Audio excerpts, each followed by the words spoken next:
أيها الذين آمنوا لا يسخر قوم من قوم عسى أن يكونوا خيرا منهم ولا نساء من نساء عسى أن يكن خيرا منهن وإلى آخر الآية. صدق الله مولانا العظيم وصدق رسوله النبي الأمين الكريم.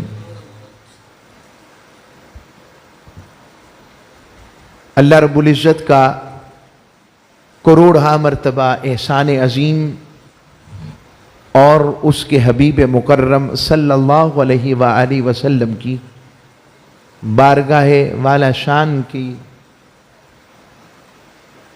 عطا و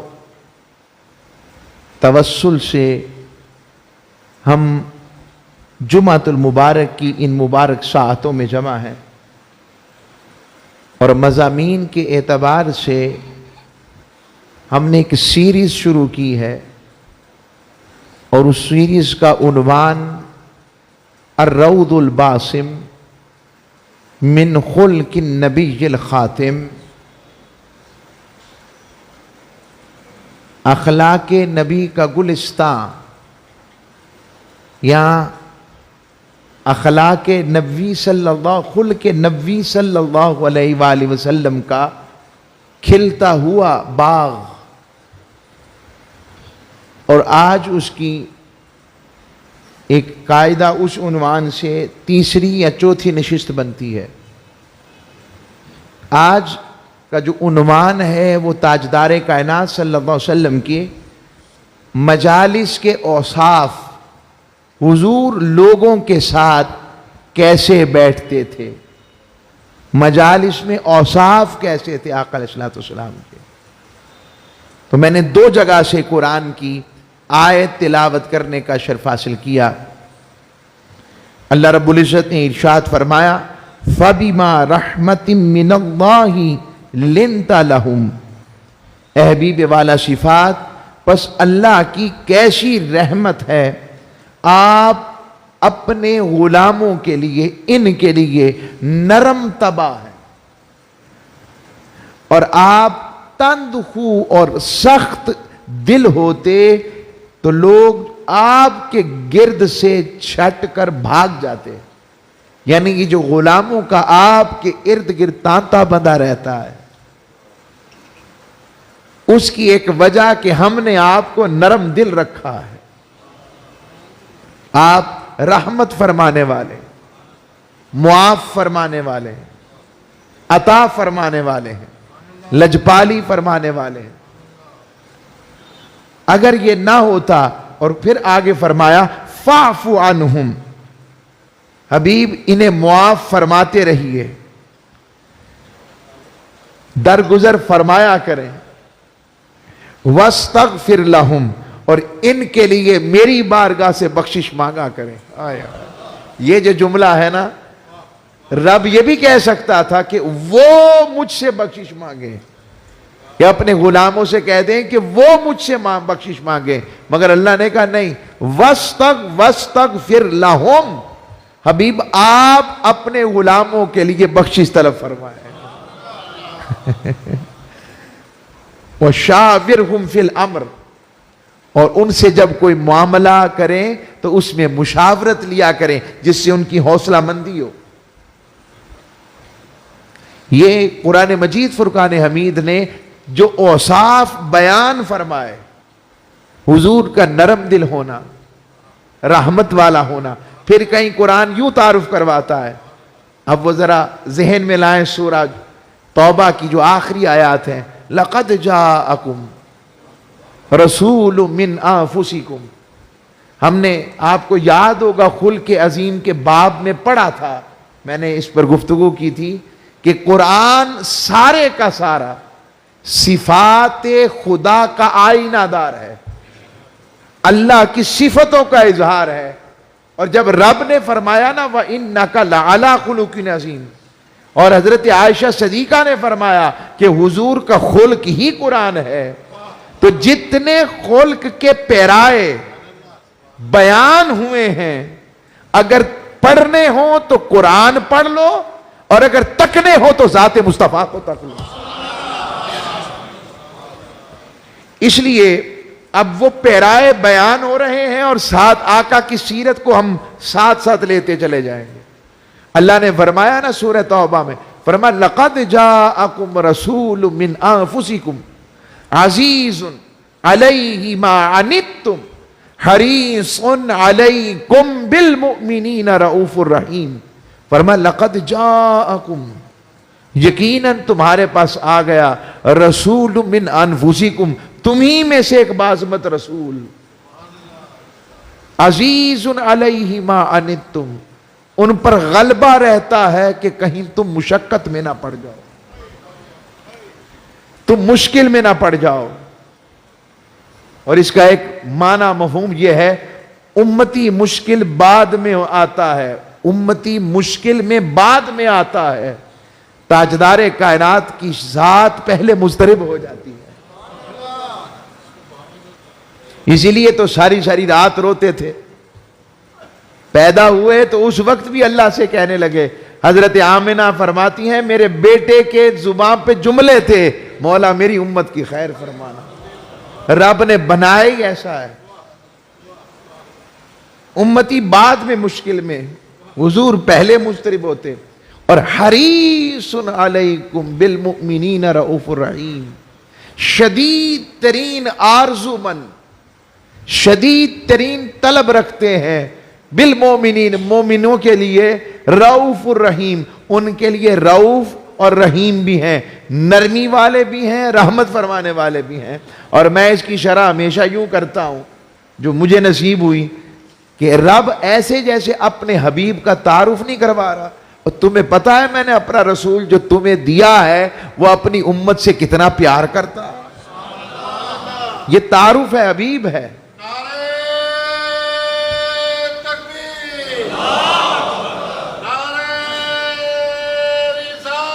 یا رسول، اور یہ جو جملہ ہے قرآن کا خوبصورت آیت کا، بالمؤمنین رؤوف الرحیم، کہ وہ اب مومنوں کے لیے رؤوف الرحیم ہے، اس کا ترجمہ یہ بھی ہے، شرح و تفسیر یہ ہے، وہ یہ کہ اللہ یوں فرما رہا ہے، میں اس کی شرح کر رہا ہوں، تفسیر کر رہا ہوں، کہ میرا حبیب اپنی امت کو بخشوانے کا کوئی موقع میری بارگاہ سے جانے نہیں دیتا۔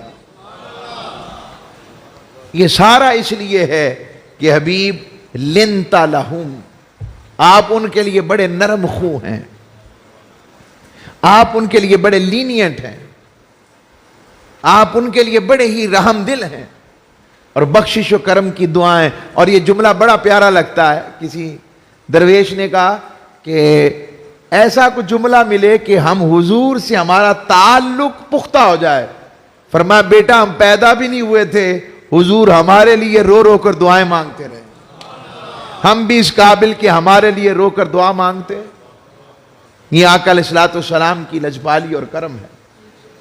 پھر حضور اقدس صلی اللہ علیہ وسلم کی جو مجلس کا طریقہ کار تھا، اب اس کو اگر ہم پڑھتے اور سنتے ہیں تو قرآنی اصول اور قرآن نے جو سلیقہ اور طریقہ دیا، فرمایا اے ایمان والو، لا یسخر قوم من قوم، فرمایا کہ لا یسخر قوم من قوم، کوئی قوم کسی قوم کا مذاق نہ اڑائے،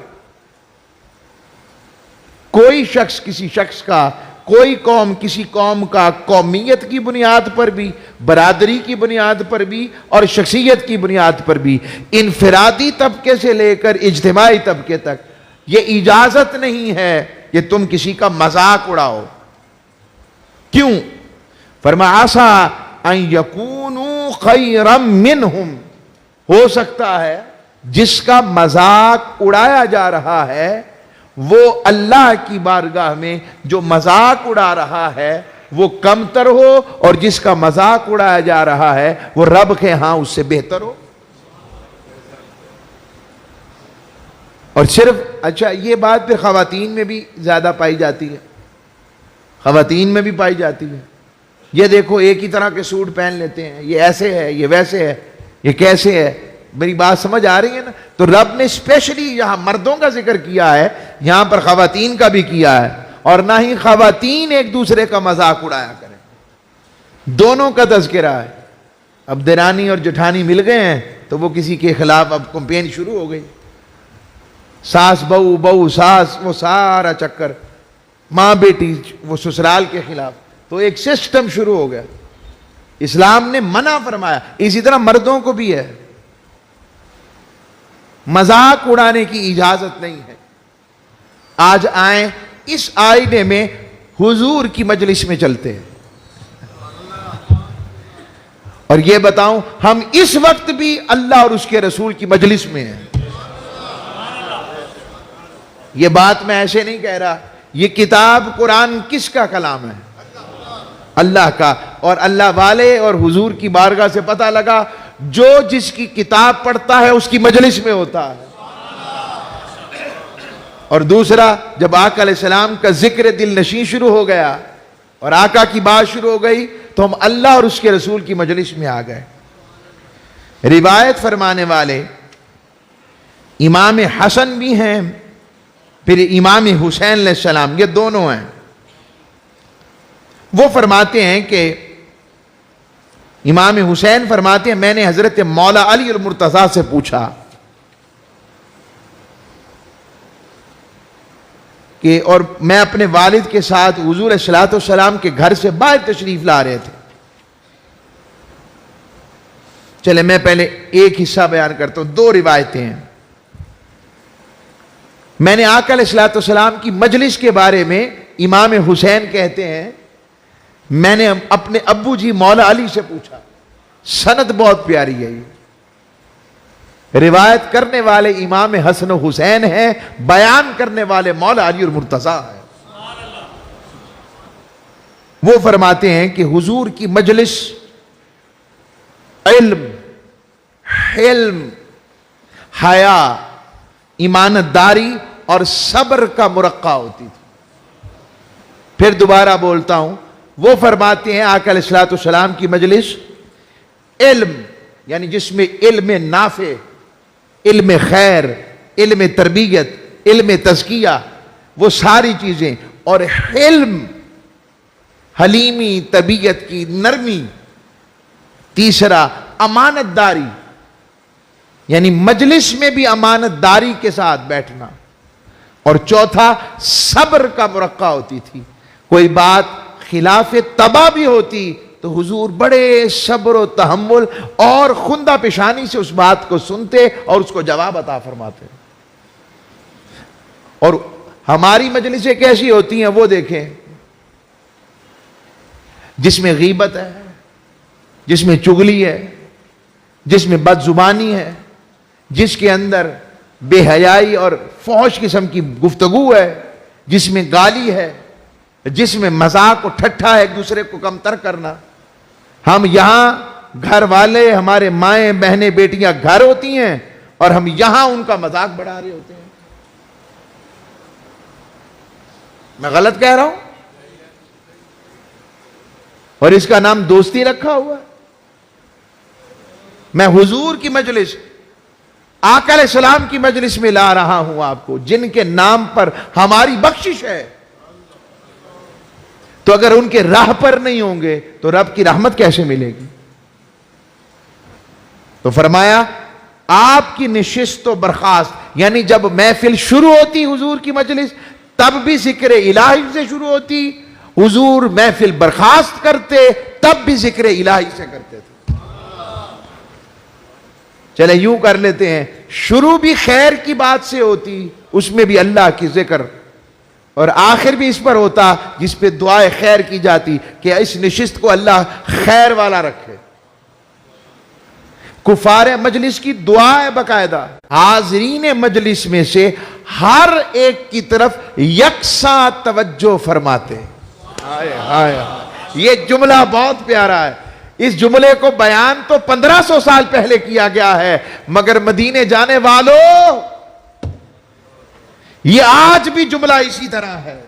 آقا کے مواجہ پہ کھڑے ہو جانے والوں آج بھی جملہ اسی طرح ہے۔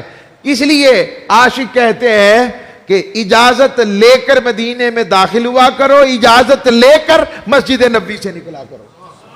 آقا علیہ الصلوۃ والسلام حاضرین مجلس میں سے ہر ایک مجلس والے پر توجہ فرماتے تھے۔ یہ حضور کی مجلس کے اوصاف ہیں۔ اور اگلی بات اس سے بھی پیاری ہے، مولا علی فرماتے ہیں کہ آپ کی مجلس میں بیٹھنے والا یوں محسوس کرتا کہ حضور کے نزدیک سب سے زیادہ پیار والا وہ ہے۔ میں بھاری جاؤں تاجدار کائنات کی عطا پر، یعنی ہر ایک کے ساتھ اس طرح سا برتاؤ، اس طرح کا تعلق، اس طرح کی بانڈنگ کہ ہر ایک کہتا کہ مجھے سب سے زیادہ حضور میری بات سنتے ہیں، سب سے زیادہ مجھے پیار کرتے ہیں۔ یہ آقا علیہ السلام کا طریقہ تھا۔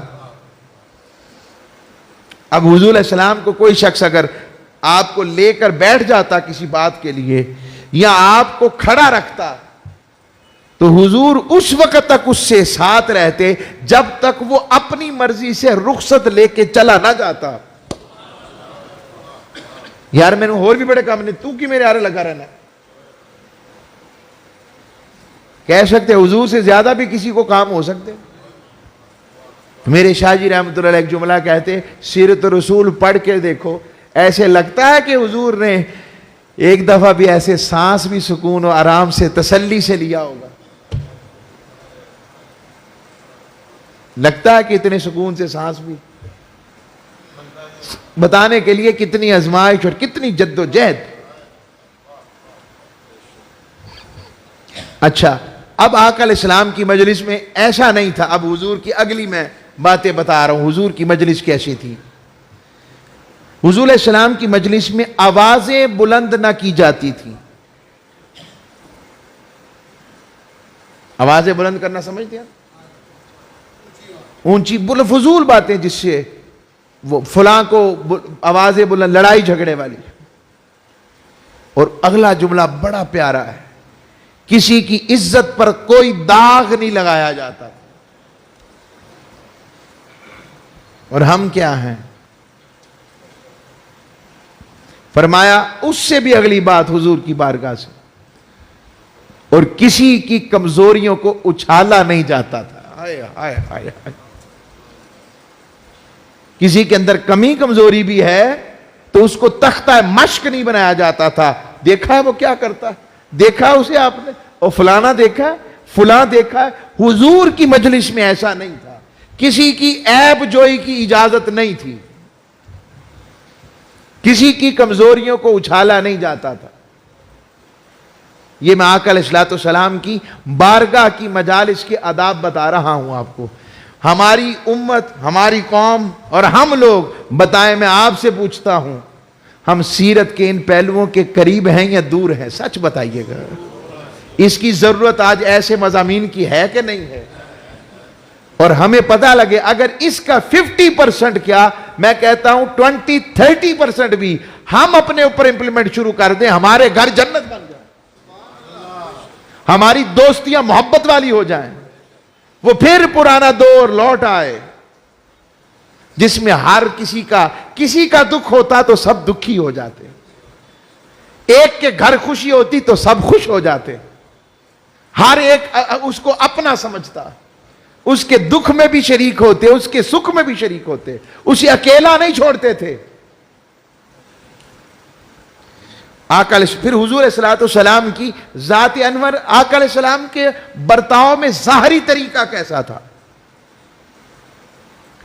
حضور علیہ السلام کی کشادہ روئی، یعنی حضور اپنے اسمائلنگ فیس کے ساتھ کشادگی سے ملتے تھے لوگوں سے۔ یہ نہیں ہے کہ امیر آ گیا تو اور طرح ملے، اور کو غریب آ گیا ہو گیا۔ حضور کی بارگاہ میں یہ نہیں تھا۔ حضور کے لیے مالدار بھی اتنا ہی پیارا تھا جتنا بلال حبشی پیارا تھا، بلکہ اس کو یوں کہوں، بلال بھی اتنا ہی پیارا تھا جس طرح کوئی قبیلے کا سردار پیارا تھا، بس، بلکہ بلال زیادہ پیارا تھا، صہیب رومی زیادہ پیارے تھے، ابو ذر غفاری زیادہ پیارے تھے۔ پھر حضور علیہ السلام کی خوش خلقی تمام لوگوں کے لیے عام تھی. بڑا کیا، بچہ کیا، بزرگ کیا، چھوٹا کیا، خواتین کیا، حضور کی خوش خلقی سب کے لیے تھی. یہ نہیں کمزور کو دیکھا تو غصہ چڑھ گیا اور بعد میں کہا بی پی آئی ہو گیا تھا، اور امیر کو دیکھا تو تب بی پی نہیں چڑھتا، تگڑے کو دیکھا تو تب بی پی نہیں چڑھتا. حضور علیہ السلام کا طریقہ یہ نہیں تھا. آقا علیہ السلام کا طریقہ یہی تھا. حضور سب کے لیے خوش خلق تھے، خوشیاں بانٹتے، مسکراتے چہرے سے ملتے، اچھے انداز میں ملتے، ہر ایک کو وقت دیتے، ہر ایک سے پیار کرتے. ارے وہ نظریں ہی کافی تھی، جہاں حضور کی نظر پڑ جاتی ہوگی وہی کافی ہے. میں سب سمجھتا ہوں تیری عشوہ گری اے ساقی، کام کرتی ہے نظر تیری، نام ہے پیمانے کا. کہ وہ جو پیالہ ہے جس میں وہ لوگ پیتے پلاتے ہیں، مشروب پیتے ہیں، وہ کہتے ہیں یہ تو بدنام ایسے ہی ہے، اصل تو ساری کاریگری محبوب تیری آنکھوں کی وجہ سے. میں سب سمجھتا ہوں تیری عشوہ گری اے ساقی، کام کرتی ہے نظر تیری، نام ہے پیمانے کا. تو آقا علیہ السلام کے نزدیک گویا حضور ان کے لیے ایسے تھے جیسے باپ کی جگہ، اور باپ تو لفظ چھوٹا جن پر سب ماں باپ بھی قربان، حضور تو وہ تھے اور تمام مخلوق میں حقوق میں برابر تھے. اچھا، ویسے حضور کی مجلس میں سب برابر تھے، لیکن صحابہ آپس میں سمجھتے تھے کہ ہم میں تقوی والا کون ہے. ابو بکر کا رتبہ کیا ہے، عمر کا رتبہ کیا ہے، عثمان غنی کا رتبہ کیا ہے، مولا علی کا رتبہ کیا ہے، اور پھر آگے صہیب رومی کا رتبہ کیا ہے، سعد بن عبادہ کا رتبہ کیا ہے، جابر بن عبداللہ انصاری کا رتبہ کیا ہے. ان سب کے رتبے صحابہ میوچلی جانتے تھے، بتانے کی ضرورت نہیں پڑتی تھی. وہ کہتے ہیں لیکن وہ سب دوسروں کو تقوی کے سبب ہر ایک دوسرے کو ترجیح دیتا تھا. مجھ سے اچھا ہے، مجھ سے اچھا ہے، مجھ سے اچھا ہے. پتہ لگا اچھا ہونے کا گر یہ نہیں ہے کہ میں اچھا ہوں. دوبارہ سنیں، اچھا ہونے کا گر جو حضور کی بارگاہ سے ملا وہ یہ نہیں ہے کہ میں اچھا ہوں. اس کا گر یہ ہے یہ بھی اچھا ہے، یہ بھی اچھا ہے، یہ بھی اچھا ہے. جب سب لوگ ایک دوسرے کو اچھا کہیں گے تو وہ خود بھی اچھا ہو جائے گا.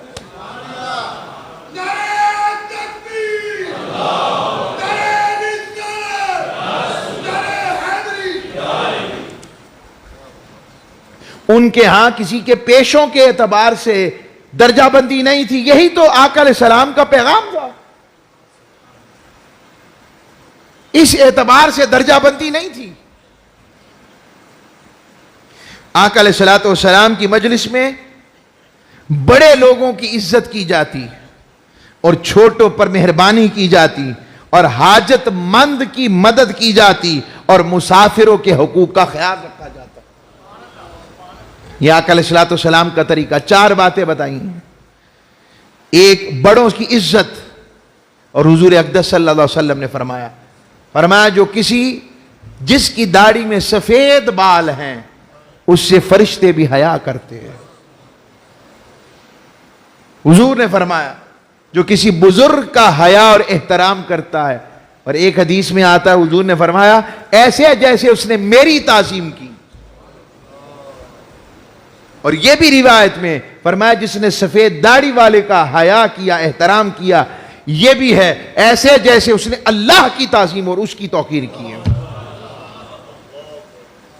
یہ میں آقا علیہ السلام کے فرامین سنا رہا ہوں آپ کو. اور آج ہمارا معاشرہ، اور بابا نظر نہیں آتا، اور مولوی،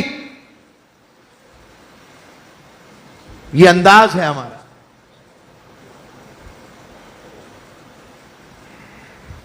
اور پھر بھی ان کی مہربانی نہیں، ہم جیسوں کو بھی انہوں نے اپنی امت میں رکھا ہوا.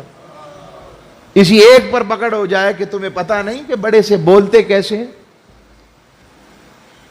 دوسرا، چھوٹوں پر مہربانی اور شفقت کرنا. اس کی کئی مثالیں موجود ہیں. آقا علیہ السلام کی بارگاہ میں یہودی بچہ بیٹھتا تھا نا, وہ جس نے کلمہ پڑھ لیا, پھر آقا علیہ السلام کی محبت میں وقت آخر کلمہ پڑھ گیا. کیا وجہ تھی؟ کہ آقا علیہ السلام شفقت فرماتے. حضرت عبداللہ بن زبیر رضی اللہ تعالیٰ عنہ پیدا ہوئے تو آقا علیہ السلام نے اپنی گود میں لے کر اپنا ایسے کھجور کو نرم کر کے ان کے تالو سے لگا دیا. یہ گھٹی تھی عبداللہ ابن زبیر کی. پھر چھوٹوں پہ شفقت کا کیا عالم ہے کہ امام حسن و حسین شرارت کے ساتھ ہی حضور کی پشت پہ چڑھتے تھے نا, نانا جان کی. آج کوئی چڑھ کے دکھائے مجھے, میں اور آپ ہی نماز پڑھ رہے ہوں تو کوئی بچہ ہماری پشت پہ چڑھ جائے, کیا کریں گے ہم؟ بس میں آپ کو ریئلٹی دکھا رہا ہوں. اور حضور اپنے سجدوں کو لمبا کر رہے ہیں کہ میرا حسین گر نہ جائے, میرا حسن گر نہ جائے. پکڑنے کے لیے اٹھانے کے لیے, سائیڈ پکڑنے کے لیے آگے بڑھ کر رہنے دو. یہ حضور شفقت نہ کرتے تو حسین کربلا میں اس طرح قربانی دیتے. یہ تربیت گاہ ہے, مسجد تربیت گاہ ہے. جن مسجدوں میں پیچھے بچوں کی آوازیں نہیں آتی, سمجھیں ان کی مسجدیں اگلی نسلوں کے ساتھ وابستہ نہیں ہیں. میں بار بار کہتا ہوں. آگے آتے ہیں. پھر امام حسین علیہ السلام آپ روایت کرتے ہیں, حضور کا طریقہ یہ تھا, آپ صلی اللہ علیہ وسلم غیر ضروری باتوں سے احتراز برتتے تھے. حضور علیہ السلام لمبا سکوت بھی اختیار فرماتے اور خود ان کے ساتھ شامل ہوتے صحابہ کے ساتھ گفتگو میں, اور لمبے سکوت سے. آپ لسنر بہت اچھے تھے, حضور سنتے رہتے. اگر ان کی کوئی بات ایسی لگتی کہ وہ سب مسکرا رہے ہیں تو آقا علیہ السلام جلال سے نہیں بیٹھتے تھے, حضور بھی ان کی بات سن کر مسکرا پڑتے کہ اچھی بات کر رہے ہیں. یہ چھوٹی چھوٹی باتیں لگتی ہیں مگر ان میں سیرت الرسول کا کتنا پیارا. یہ ہے ہمارے آقا. اور آقا علیہ الصلوۃ والسلام لوگوں کے مابین باہم الفت و محبت پیدا فرماتے ہیں. انہیں تقسیم کر کے متنفر نہیں کرتے تھے, لوبنگ نہیں کرتے تھے, ٹولیاں نہیں بناتے تھے, تفرقہ بازی نہیں کرتے تھے, لڑائی جھگڑا نہیں ڈالتے تھے. حضور کا یہ طریقہ نہیں تھا. اور پھر ایک اور طریقہ یہ بھی تھا کہ آقا علیہ الصلوۃ والسلام ہر قوم کے معزز آدمی کو عزت سے نوازتے. یہ بھی حضور کا طریقہ تھا. حضور علیہ السلام کی بارگاہ میں وفد عبد القیس والے آئے اور ان کے سردار تھے اشج, حضرت اشج رضی اللہ تعالیٰ عنہ. اور وفد بن عبد القیس والے آئے اور حدیث کے لفظ ہیں, سواریوں سے اترتے ہی کوئی آقا کے پاؤں چومنے لگ پڑا, کوئی آقا کے ہاتھ چومنے لگ پڑا. حضرت اشج نے کہا میں ابھی آتا ہوں. آپ گئے, بہترین غسل فرما کر بہترین لباس پہنا, لباس پہن کر خوشبو لگائی اور بڑے تحمل سے پھر حضور کی بارگاہ میں پہنچے. جب آقا کی بارگاہ میں پہنچے تو اللہ کے رسول نے فرمایا, اشج آپ کا یہ انداز رب کو بڑا پسند آیا ہے. تم میں دو چیزیں بڑی خاص ہیں, ایک تو تم نے حلم والے ہو, اور دوسرا تم متانت و وقار کے ساتھ ہماری بارگاہ میں تسلی سے آئے ہو. یہ دونوں باتیں رب کو بڑی پسند ہیں. آقا علیہ السلام ہر ایک عزت دار کو اس کی عزت کے مطابق اس سے ٹریٹ کرتے تھے, ہماری طرح نہیں تھا. اور پھر دیکھتے کہ شخصیت میں اس کا کیلیپر چیزیں تو اسی کو ان کا سربراہ بھی مقرر فرماتے.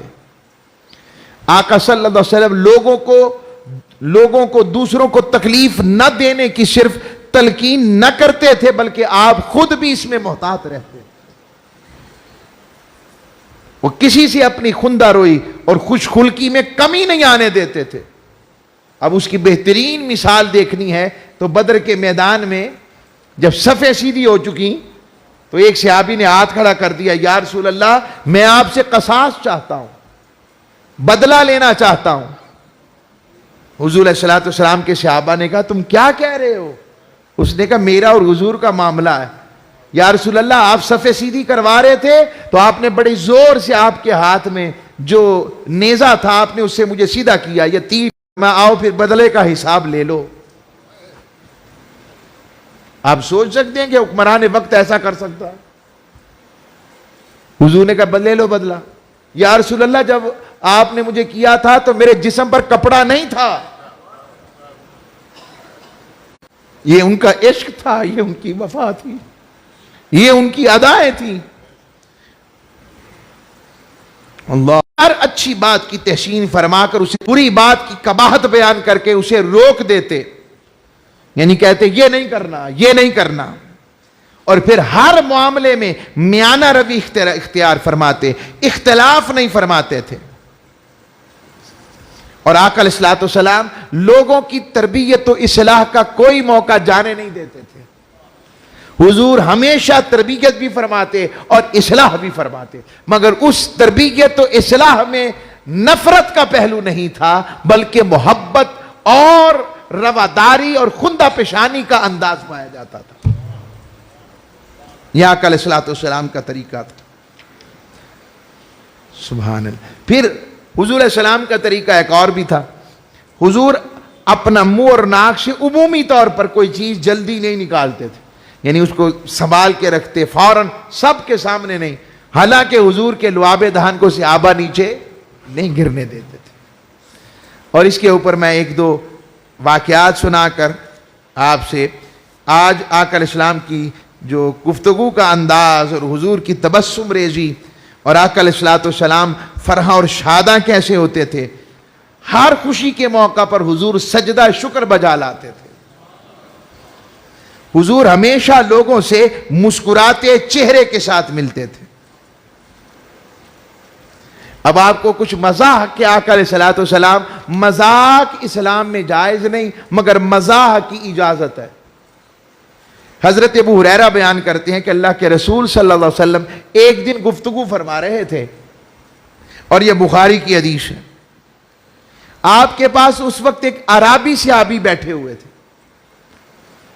اور آپ نے فرمایا اہل جنت میں سے ایک شخص نے اللہ سے کھیتی باڑی کی اجازت چاہی کہ جنت میں بھی, اس نے کہا یا اللہ میں جنت میں بھی کھیتی اگانا چاہتا ہوں. اللہ نے فرمایا کیا وہ سب کچھ تمہارے پاس نہیں ہے جو تم چاہتے ہو؟ وہ کہے گا ضرور ہے, لیکن میں چاہتا ہوں کہ کھیتی کروں. چنانچہ وہ بہت جلدی بیج ڈالے گا اور پلک جھپکتے تک اس کا اگنا, برابر کٹنا اور پہاڑوں کی طرح غلے کے انبار لگ جائیں گے. اللہ تعالیٰ فرمائے گا, ذرا محبت اور اللہ کا انداز ہے, وہ فعال لما یرید ہے. اللہ فرمائے گا اے ابن آدم یہ لے, یہ سارا ہی تیرا ہے, تیرے پیٹ کو کوئی چیز نہیں بھر سکتی. یہ بات حضور نے اللہ کی بارگاہ سے بتائی کہ تمہارے وہ جو ایک محبت میں کہ تمہارے پیٹ کو کوئی چیز نہیں بھر سکتی, تمہیں گندم بڑی پسند ہے, یہ لو یہاں بھی کھیتی کر لو. ڈھیروں ڈھیر ہو گئے. اچھا وہ جو عربی صحابی تھے نا, وہ کھڑے ہو گئے, یا رسول اللہ یہ ساری کھیتیاں قریشی اور انصاری کرتے ہیں, ہم کوئی نہیں کرتے ہیں. ہم تو کسان نہیں ہیں. حضور یہ سن کر مسکرا پڑے کہ یا رسول اللہ اسی کوئی نہیں, اے کر دے جے سب کچھ تواڈے نال جڑ رہندے جے. تو حضور مسکرا پڑے, ایک مزاح کے انداز میں آقا علیہ الصلوۃ والسلام نے بات پیش فرمائی.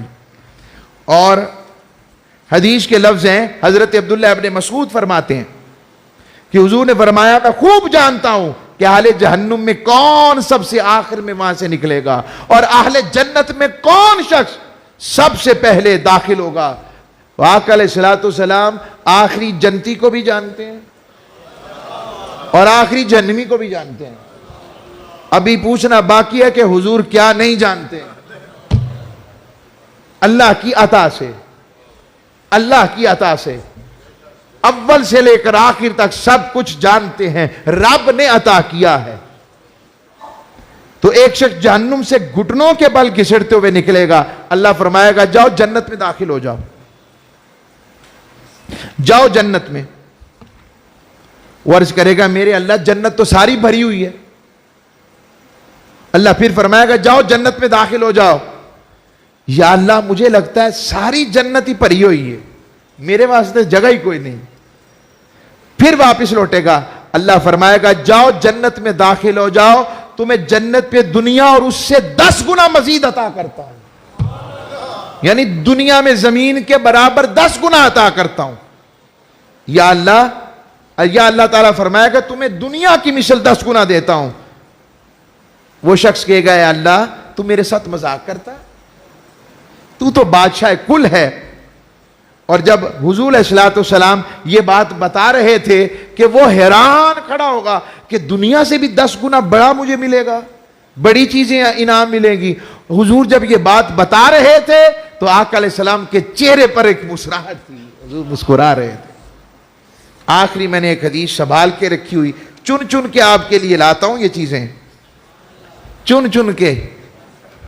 حضور علیہ السلام کے ایک صحابی ہیں, ان کا نام تھا حضرت ظاہر, یہ زے کے ساتھ ہے, زے الف ہا را, ظاہر. یہ دیہاتی تھے, یہ بھی بدو تھے, اور آقا علیہ الصلوۃ والسلام کی خدمت میں تحفے لایا کرتے تھے, تحفے. اور جب یہ واپس جاتے تو حضور بھی انہیں تحفے دیتے تھے.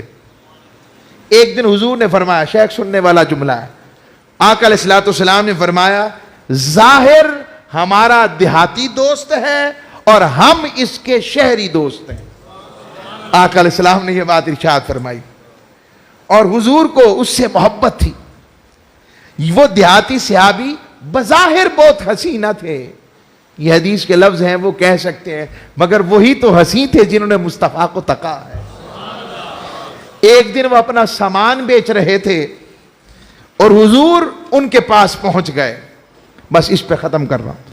اور آقا علیہ السلام نے پیچھے سے بازوؤں سے انہیں پکڑ لیا, اپنے حصار میں لے لیا. میں واری جاؤں آقا آپ کی ادا پر, اور خوش نصیب حضرت ظاہر پر کہ جنہیں جب بھی لال لی حضور نے. وہ کہنے لگے کون ہے, مجھے چھوڑ دیں. اس نے مڑ کر دیکھا تو حضور تھے, پہچان لیا. اب جب پتہ لگا حضور ہیں تو پھر وہ ایسے پیچھے پیچھے, یہ میری ریکارڈنگ ہو رہی ہے, ویڈیو جاری لائیو اس وقت بھی, تو وہ کوشش کر کے آقا کے سینے کے ساتھ اپنے جسم کو لگاتے تھے, لگانے لگے. اور حضور فرمانے لگے بھائی اس غلام کو کون خریدے گا, اس غلام کا خریدار کون ہے. ہائے, حضور نے ان کو غلامی بھی عطا کی اور قبول بھی فرمایا. فرمایا اس غلام کو کون خریدے گا. انہوں نے عرض کی یا رسول اللہ مجھ کم قیمت کو کون خریدے گا, مجھ کھوٹے سکے کو کون خریدے گا, کھوٹا سکہ آپ کے علاوہ کون چلا سکتا ہے, کون خریدے گا. حضور نے فرمایا نہیں, تم اللہ کے ہاں کم قیمت نہیں ہو, بلکہ اللہ کے ہاں تم بڑے قیمتی ہو. آقا علیہ السلام یوں محبت فرماتے, یوں آقا علیہ السلام کی حسن خلق لوگوں کے ساتھ تھا. آقا علیہ السلام کی چاہت تھی ہم بھی اس بات کو سیکھیں کہ آقا کے حسن اخلاق سے خود کو منور کر سکیں. وما علیہ الا البلاغ المبین.